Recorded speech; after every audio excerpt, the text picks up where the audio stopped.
जय श्री कृष्ण। क्या आप जानते हैं कि दुनिया के 99% लोग ईश्वर को गलत जगह ढूंढ रहे हैं।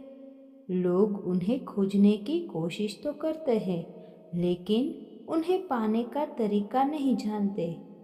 हम सब कहते हैं कि हमें भगवान को पाना है, लेकिन असल में हम सिर्फ उन्हें ढूंढ रहे होते हैं। क्या आपको पता है कि ईश्वर के मिलने और उन्हें पाने में जमीन आसमान का अंतर है।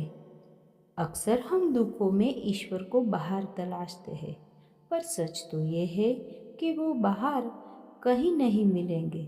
वो आपके भीतर ही है, जिन्हें आपको पाना होगा।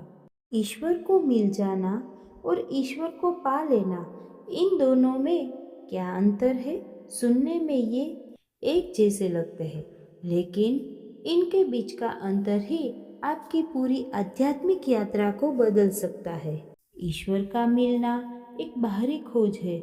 हम उन्हें मंदिरों में, तीर्थों में या अपनी मुरादों में ढूंढते हैं।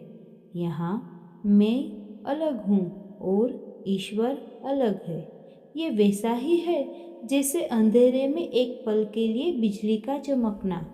एक झलक मिली और फिर गायब। लेकिन ईश्वर को पाना एक आंतरिक अनुभव है। यह खुद को मिटाकर उसे हासिल करना है। जब आपके भीतर से क्रोध, लोभ और अहंकार का शोर शांत होता है, तब आप उसे पाते हैं। पाने का अर्थ है अब वो आपसे कभी अलग नहीं हो सकते। जैसे नदी समुद्र में मिलकर समुद्र ही हो जाती है।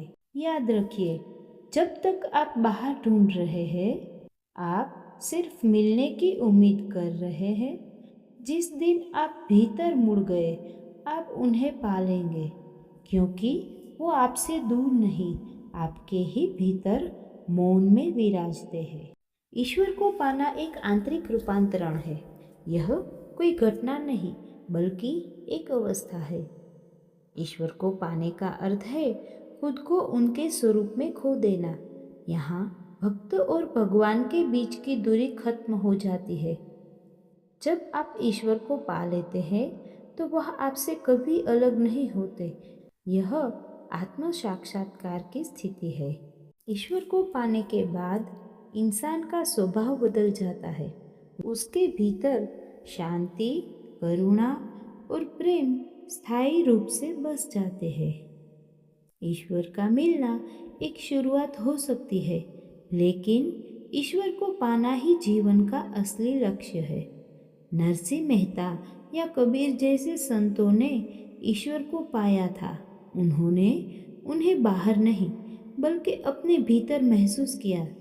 जब तक हम बाहर ढूंढ रहे हैं, तब तक हम मिलने की उम्मीद कर रहे हैं। जिस दिन हम भीतर मुड़ जाते हैं, उस दिन हम उन्हें पा लेते हैं। ईश्वर को ढूंढना नहीं है, बस उसे महसूस करने के बीच जो अहंकार का पर्दा है, उसे हटा देना है। तो बताइए, ईश्वर प्राप्ति की इस यात्रा में आप अभी कहाँ महसूस करते हैं? क्या आप अभी खोज के चरण में हैं या भक्ति के? कमेंट में ज़रूर लिखें। धन्यवाद।